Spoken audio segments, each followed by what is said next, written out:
नमस्कार दोस्तों, स्वागत है आपका हमारे चैनल आपका हमराही पर। आज की यह कहानी जो हम आपको सुनाने जा रहे हैं, यह कहानी बहुत ही ज्ञानवर्धक कहानी है। जो भी इस कहानी को पूरे मन से सुनते हैं, उसके घर में कभी भी क्लेश उत्पन्न नहीं होता है।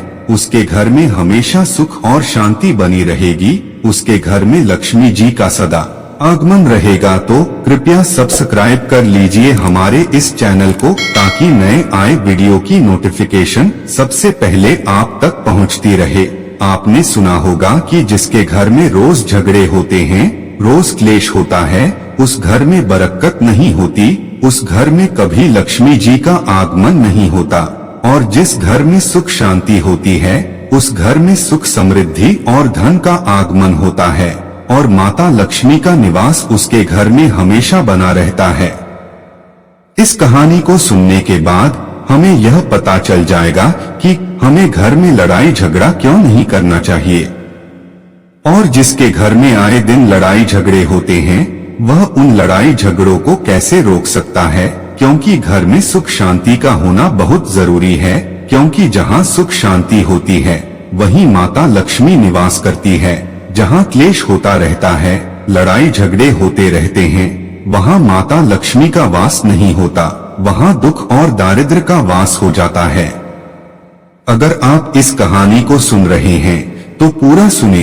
यह कहानी आपकी किस्मत को पलट देगी। यह बहुत ही ज्ञानवर्धक और प्रेरणादायक कहानी है। सिर्फ 10 मिनट की बात है, इसे जरूर सुने।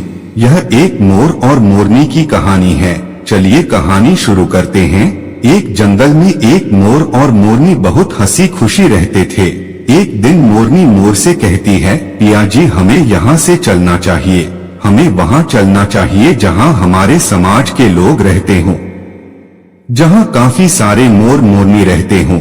हमें वहाँ चलना चाहिए। मोर मोरनी से कहता है कि प्रिय, अगर हम वहाँ जाएंगे तो रोज लड़ाई झगड़े होंगे। हम दोनों यहाँ जंगल में कितने सुकून से रहते हैं, वहाँ जाने की क्या जरूरत है। लेकिन मोरनी जिद पकड़ लेती है तो मोर मान जाता है। मोरनी के जिद करने पर वह दोनों उड़कर एक शहर में आ जाते हैं। उस शहर का राजा पशु पक्षियों की भाषा को अच्छी तरह से समझता था। उस राजा ने कराव शास्त्र की पढ़ाई की थी। कराव शास्त्र का मतलब यही होता है कि पशु पक्षियों की भाषा को समझना। वह राजा सभी तरह के पशु पक्षियों की भाषा समझ लेता था। हर प्रकार के जीव जंतु की आवाज को वह बखूबी समझता था। मोर और मोरनी उसी शहर में आ जाते हैं। एक दिन की बात है, राजा अपनी रानी से कहता है कि रानी, मुझे बहुत जोर की भूख लगी है, आप मुझे भोजन करा दीजिए। रानी 36 प्रकार के व्यंजन बनाकर एक हाथ में पानी का लोटा और दूसरे हाथ में खाने की थाली लेकर राजा के पास पहुंचती है। रानी जैसे ही थाली राजा के सामने रखती है, तभी एक चावल का कटोरा नीचे गिर जाता है। वहाँ पर चींटियां घूम रही थी। तभी एक चींटी चावल के दाने को लेकर वहाँ से जाने लगती है। राजा बैठा सब देख रहा था। तभी उस चींटी के पास में तुरंत ही एक बड़ा चींटा आता है, और वह चींटा उस चींटी से कहता है कि हे प्रिय, ये चावल का दाना मुझे दे दो और तुम वापस जाओ और उस राजा की थाली से दूसरा चावल का दाना ले आओ। उन दोनों की बातें राजा सुन रहा था, क्योंकि राजा हर पशु पक्षी और जानवर की भाषा को समझ लेता था। राजा वहीं बैठा था जब चींटी चींटे से यह कह रही थी कि नहीं, मैं नहीं जाऊंगी। अगर यह बात राजा को पता चल जाएगी तो वह मुझे मार देगा। फिर चींटा चींटी से कहता है कि तुम जाओ, राजा को नहीं पता चलेगा। चींटी फिर जाने की कोशिश करती है, लेकिन फिर आधे रास्ते से वापस आती है और चींटे से कहती है, नहीं, मैं नहीं जाऊंगी, मुझे डर लग रहा है। धोखे से भी अगर राजा को पता चल गया तो राजा मुझे मार देगा। राजा उन दोनों को देख रहा था और चींटे को इस बात का आभास हो जाता है कि राजा हमारी बात को समझ रहा है। चींटा फिर चींटी से कहता है, मुझे लगता है राजा हमारी बात को समझ रहा है और राजा ने हमारी बातें सुन ली हैं, इसीलिए वह हमें ही देख रहा है। चींटा चींटी से कहता है, अगर राजा ने हमारी बातें सुन ली हैं और राजा ने किसी और को बताया तो राजा उसी समय पत्थर का बन जाएगा। राजा चीटा और चींटी की बात को सुन लेता है और समझ लेता है। राजा इस बात को सुनकर हंसने लगता है। जैसे ही राजा को हंसी आती है, रानी रसोई से बाहर आती है। वह जैसे ही रसोई से बाहर आती है, राजा उसे हंसते हुए दिखाई देते हैं। रानी राजा को हंसते हुए देखकर सोचने लगती है कि शायद मुझसे कोई गलती हो गई है, इसीलिए राजा साहब हंस रहे हैं। रानी राजा के पास आती है और कहती है कि महाराज, क्या मुझसे कोई गलती हुई है जो कि आप इतनी जोर से हंस रहे हैं? राजा रानी से कहता है, नहीं, ऐसी कोई बात नहीं है, मुझे बस यूं ही हंसी आ गई। रानी जिद करने लगती है और कहती है कि आपको मुझे बताना पड़ेगा कि आप क्यों हंस रहे हैं।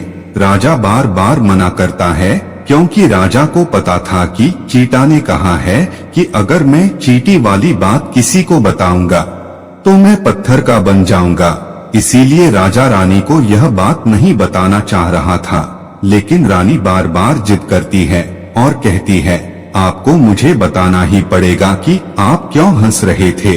अगर आप मुझसे सच्चा प्रेम करते हैं, अगर आप मुझे अपना समझते हैं, तो आपको यह बताना पड़ेगा कि आप क्यों हंस रहे थे।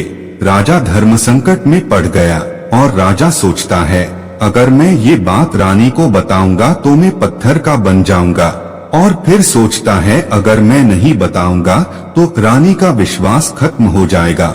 रानी बहुत जिद करने लगती है।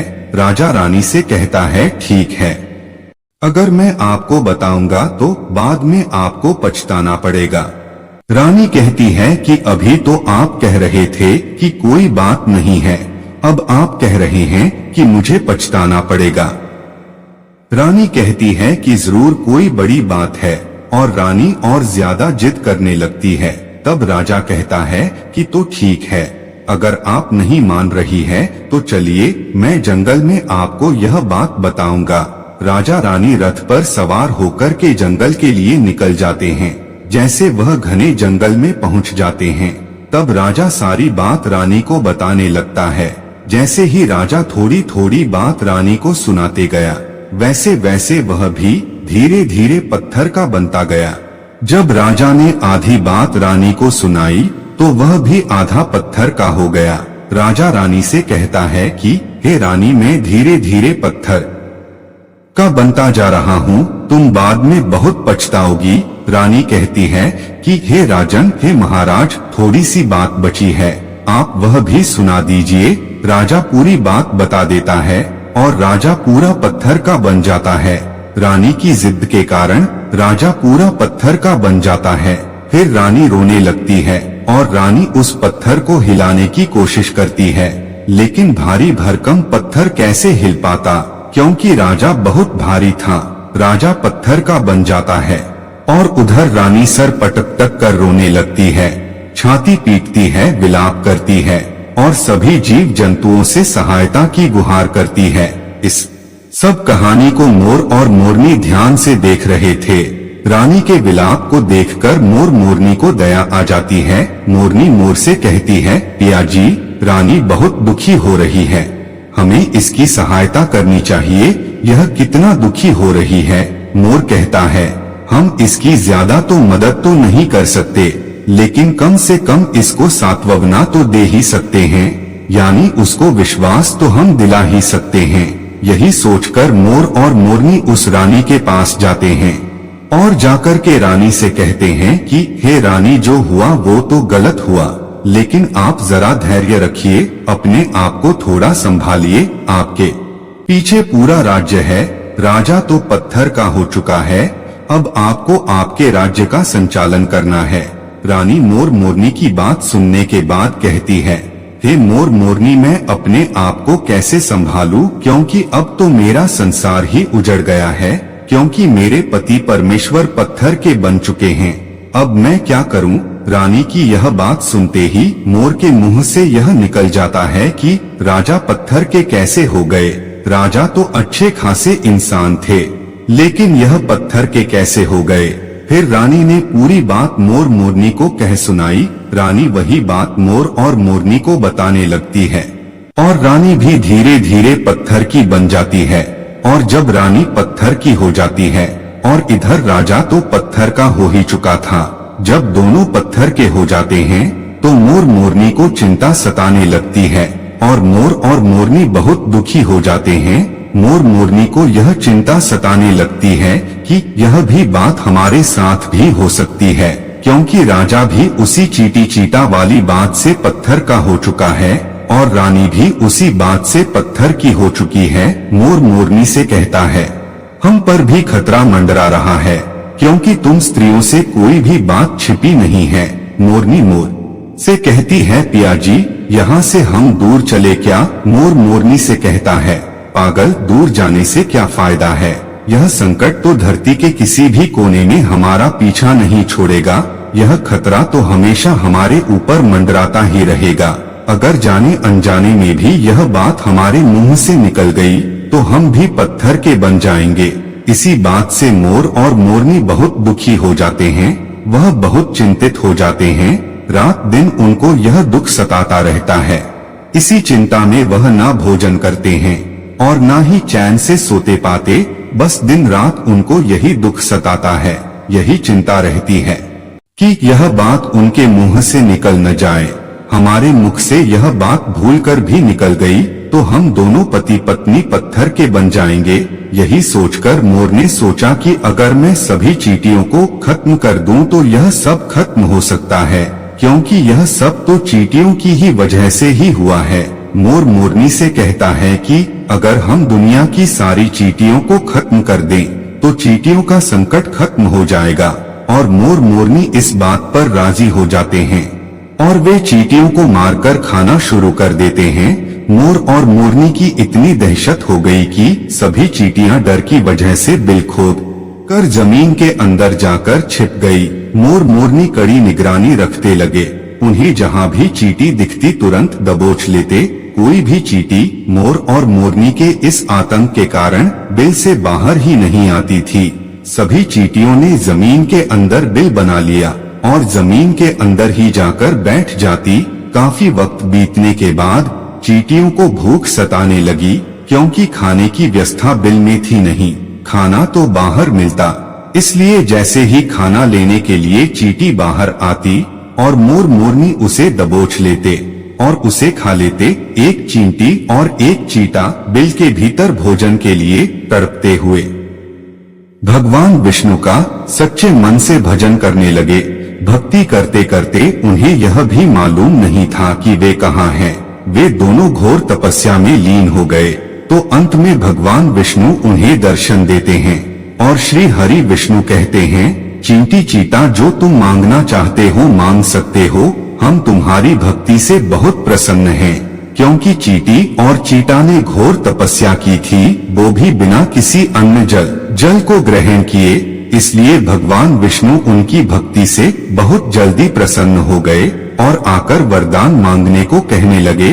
भगवान ने कहा, हम तुम्हारी भक्ति से बहुत प्रसन्न हैं। इधर चींटी और चीता बहुत दिनों से भूखे और प्यासे थे और दोनों एक ही बात कहने लगे, हे प्रभु, अगर आप हमें वरदान देना चाहते हैं तो आप हमारे पेट में गांठ लगा दीजिए। उन्होंने सोचा अगर हमारा पेट नहीं होगा तो हम बाहर जाएंगे ही नहीं और मोर मोरनी हमें नहीं खा पाएंगे। इसीलिए उन्होंने भगवान से पेट में गांठ लगाने का वर मांगा। फिर भगवान विष्णु बोले, तथास्तु, और चींटियों के पेट में गांठ लग जाती है। इसलिए आज भी चींटियों के पेट में गांठ लगी हुई है, चींटियों का पेट नहीं होता। फिर चीता और चींटी भगवान विष्णु से कहते हैं, प्रभु, हमारे पेट में तो गांठ लग गई, लेकिन अभी भी हमें मोर मोरनी से खतरा है। मोर और मोरनी हमारी प्रतीक्षा में अभी भी ऊपर जमीन पर बैठे हैं और जैसे ही वे दोनों हमें देखेंगे वह हमें मार देंगे। फिर भगवान विष्णु मोर से कहते हैं, मोर और मोरनी, तुम चींटियों का शिकार करना बंद कर दो। इसमें चींटियों की कोई गलती नहीं है। जो गलती थी वो राजा की थी, क्योंकि राजा ने कराव शास्त्र की पढ़ाई की थी, इसीलिए वह सभी जीव जंतु की भाषा को समझ लेता था। उसके साथ साथ वो जिस भाषा को समझ लेता था उस रूप को धारण करने में भी सक्षम था। वह पशु पक्षियों का रूप धारण किया करता था और जब वह राजा पशु पक्षी का रूप धारण करता था तो उन पशु पक्षियों के साथ संभोग भी किया करता था और जब वह पशु पक्षी गर्भ धारण कर लेते थे तो वह उन्हें छोड़कर के इंसान बन जाता था और फिर ऐसे पशु पक्षियों की हंसी बनाता था। इसी अपराध के कारण ही आज यह पत्थर का बना पड़ा है। मोर कहता है, हे प्रभु, उनकी पत्नी का इसमें क्या दोष है? तब भगवान विष्णु कहते हैं कि उनकी पत्नी भी उसके इस पाप में भागीदार है, क्योंकि उसकी पत्नी अगर उसको रोकती तो वह इतना बड़ा पाप नहीं करता। इसीलिए उसकी रानी भी इस पाप की बराबर भागीदार है, इसलिए वह भी आज पत्थर की बन चुकी है। भगवान विष्णु के समझाने के बाद मोर भगवान कहता है, हे प्रभु, क्या इस बात को हम किसी और बताएंगे जो कि रानी ने हमें बताई है? तो क्या हम भी पत्थर के बन जाएंगे? तब भगवान विष्णु कहते हैं कि तुम्हारा यह श्राप अब समाप्त हो चुका है। तुम्हें किसी से कहने पर कोई फर्क नहीं पड़ेगा। तुम किसी से भी कह सकते हो, तुम्हारे ऊपर से खतरा टल चुका है। मोर और मोरनी बड़े खुश हो जाते हैं। अब उनकी खुशी का ठिकाना नहीं था। इतना कहकर भगवान विष्णु अंतर्ध्यान हो जाते हैं। इधर मोर मोरनी की खुशी का ठिकाना नहीं था। अगर किसी पशु पक्षी को खुशी होती है तो वह झूमने लगता है, नाचने लगता है। यही मोर के साथ हुआ। मोर को जब यह पता चला कि उसके ऊपर से खतरा टल चुका है तो वह खुशी के मारे नाचने लगा। फिर जैसे ही मोर नाचते नाचते अपने पैरों की देखता है और पैरों की बदसूरती देखता है तो मोर रोने लगता है। मोर सोचने लगता है कि पहले मेरे पैर इतने सुंदर थे, लेकिन आज इतने बदसूरत और गंदे कैसे हैं? मेरा पूरा शरीर सुंदर है, लेकिन मेरे पैर इतने फटे और बदसूरत कैसे हो गए? मोर के पैरों के फटने का कारण चींटी खाना था, क्योंकि उसने बहुत सारी चींटियां मारकर खाई थीं और मोरनी भी उन्हें खाया था, इसीलिए उनके पैर फट गए थे। आज भी कोई मनुष्य अगर चींटी खाता है तो उसके बदन में छोटे छोटे दाने हो जाते हैं। अगर आप ज्यादा मात्रा में चींटी खा लोग तो आपका शरीर भी फटने लगेगा। सांप केंचुली छोड़ता है क्योंकि सांप चींटी खाता है और इसीलिए उसका शरीर में फट जाता है और केंचुली अलग हो जाती है। इसी वजह से मोर के पैर फट गए थे और वे बदसूरत हो गए थे। इसलिए मोर अपने पैरों को देखकर जोर से रोने लगा। मोरनी मोर से धीरज रखने को कहती है और कहती है कि जो होना था वह हो चुका है, अब रोने से कोई फायदा नहीं। मोर नाचते हुए जोर जोर से रोता है और उसकी आंखों से आंसू की धार बहने लगती है। मोर मोरनी से धैर्य रखने को कहती है और उसके आंसुओं को नीचे गिरने से रोकने लगती है, लेकिन रोक नहीं पाती है। मोरनी के हाथ तो है नहीं, लेकिन अपनी चोंच से एक एक आंसू को उठाती और अपने मुंह में रखने की कोशिश करती, लेकिन जैसे ही वह आंसू को मुंह में रखती वह सीधे उसके के पेट में चले जाते। इस प्रकार हर बार मोरनी आंसुओं को पी लेती। मोर नाचते नाचते खूब जोर जोर से रोता है। मोर के आंसुओं को देखकर और मोर मोरनी के प्रेम को देखकर भगवान विष्णु फिर से दर्शन देते हैं और मोरनी को आशीर्वाद देते हैं। भगवान कहते हैं कि तुम्हारा प्रेम ऐसे ही सदा बना रहे। इस आशीर्वाद के वजह से अब आप इसे आशीर्वाद समझें या श्राप। इसी आशीर्वाद की वजह से मोर कभी संभोग नहीं कर पाता है, क्योंकि मोर जब नाचता है तो उसकी आंखों से आंसू गिरते हैं और उन आंसुओं को मोरनी चुग लेती है और उन्हीं आंसुओं से मोरनी गर्भवती हो जाती है। भगवान विष्णु और मोरनी को आशीर्वाद देते हैं और कहते हैं कि तुम्हारा प्रेम और भक्ति धन्य है और तुम धन्य हो। आज से तुम्हारे पंख को मुकुट या ताज में पहना जाएगा। यही वजह है कि भगवान श्री कृष्ण मोरपंख को मुकुट के रूप में धारण किए हुए हैं। बोलिए कृष्ण भगवान की जय। अगर आप भी चाहते हैं कि भगवान श्री कृष्ण आप पर कृपा बनाए रखें तो इस वीडियो को ज्यादा से ज्यादा फैलाने की कोशिश करें। अपने दोस्तों और रिश्तेदारों को जरूर भेज दें।